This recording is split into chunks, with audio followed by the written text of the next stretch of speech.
हिरण्यवर्णां हरिणीं सुवर्णरजतस्रजां चन्द्रां हिरण्मयीं लक्ष्मीं जातवेदो महावह ताम आवह जातवेदो लक्ष्मीमनपगामिनीं यस्यां हिरण्यं विन्देयं गामश्वं पुरुषानहम् अश्वपूर्वां रथमध्यां हस्तिनादप्रबोधिनीम् श्रियं देवीमुपह्वये श्रीर्मा देवी जुषताम् कासोस्मितां हिरण्यप्राकाराम् आर्द्रां ज्वलन्तीं तृप्तां तर्पयन्तीं पद्मे स्थितां पद्मवर्णां तामिहोपह्वये श्रियं चन्द्रां प्रभासां यशसा ज्वलन्तीं श्रियं लोके देवजुष्टामुदारां तां पद्मिनीं शरणमहं प्रपद्ये लक्ष्मीर्मे नश्यतां त्वां वृणे आदित्यवर्णे तपसोऽधिजातो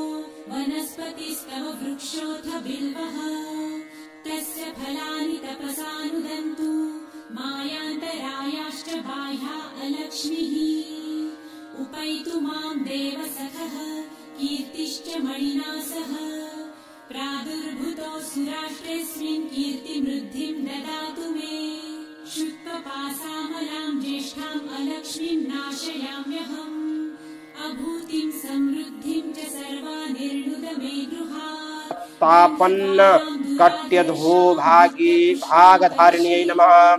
ओम निष्कलंकायै नमः। ओम निरुपाधायै नमः। ओम निरीश्वरायै नमः।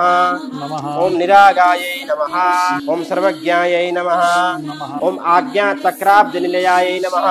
ओम शुक्लवर्णायै नमः। ओम षडाननायै नमः। ओम मज्जस्थायै पद्मसंस्थायै नमः।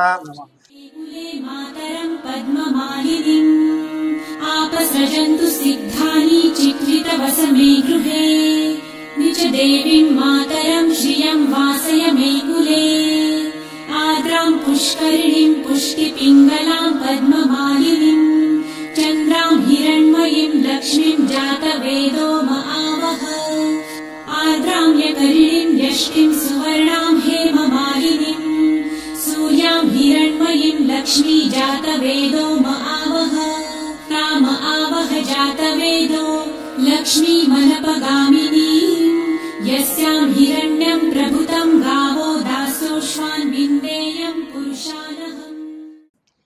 श्रीवर्चस्वमायुष्यमारोग्यमाविदात् पौमान्यं मदीयते धान्यं धनं पशुन् बहुपुत्रलाभं सत्संवत्सरं दीर्घमायुः। आज महापर्व शरद पूर्णिमा, जिसको हम लोग कोजाग्री भी कहते हैं, भगवती लक्ष्मी, इस शरद पूर्णिमा पे आप सबके मनोरथ पूर्ण करें और आपको धन धान्य से पूर्ण करें। बोलो लक्ष्मी मैया की जय।